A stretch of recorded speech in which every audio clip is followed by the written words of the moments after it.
Today you say Zimbabwe is in trouble and the trouble of Zimbabwe is caused by Mugabe. It's not true. Who caused the problem of Syria? Who caused the problem of Libya? Who's causing the problem of Venezuela, Afghanistan, and Iraq? All those problems were caused by Mugabe. Destabilizing those countries were caused by Mugabe. What is common with all these countries, including Zimbabwe, is the fact that imperialism intervened. And we always know that when imperialism intervenes, it destabilizes countries, and those countries never recover from imperialist intervention. That's what Zimbabwe is suffering from. When they took their land, when they took their economy, the imperialists imposed sanctions on them.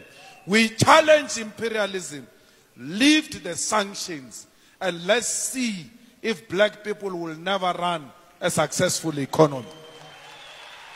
Let the black Zimbabweans fail on their own without imperialism sanctions. We want the sanctions in Zimbabwe removed.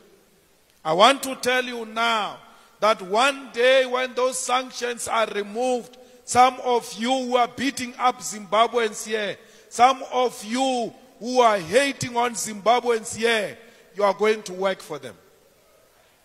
They will be owning their mines, they will be owning their retail, they will be owning their banks, they will be owning their land. You call them foreigners. What is the definition of a foreigner? A foreigner is a person who comes into your country without papers, doesn't have anything to show. That includes you. You are foreigners because you have nothing to show. You go around claiming this is your country. Let's go outside. Show me papers that confirms you are the owner of this country. There's nothing. You don't own anything. Yet you call people foreigners. You are a foreigner yourself because you do not own. Foreigners means visitors. Visitors are people who just come empty-handed with a small bag. When the time permits, they go. That's you. You are renting. You are marching from the hostels, beating up people that they must leave South Africa. Yet you do not own a hostel. You are paying a rent in that hostel. You can be removed yourself from that hostel.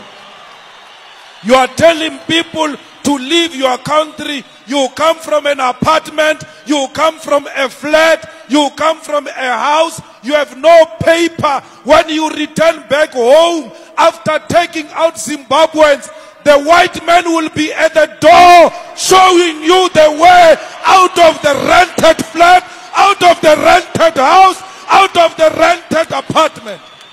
You have nothing to show. Yet you claim this is your country. You have nothing. You are defending a white man's property.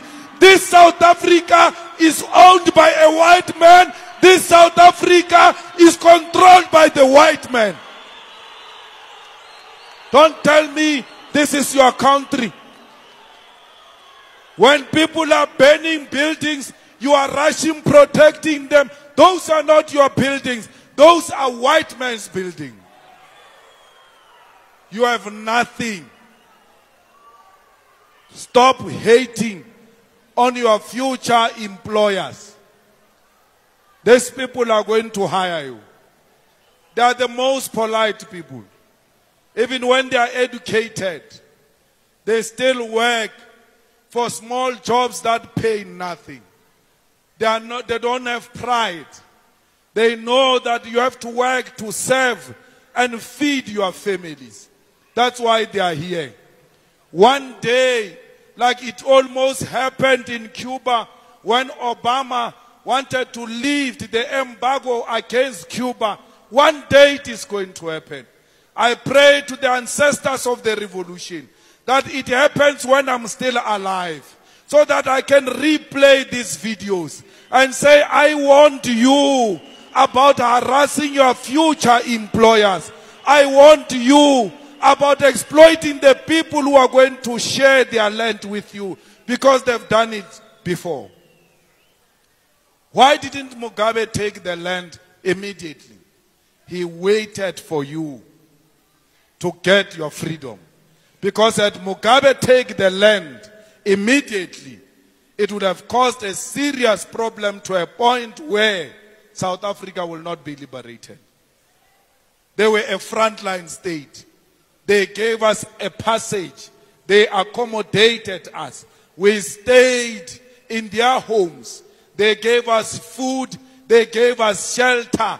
They never called us names. Today it's our turn to say thank you. We become animals. It is not the spirit of Ubuntu what you are doing to these comrades.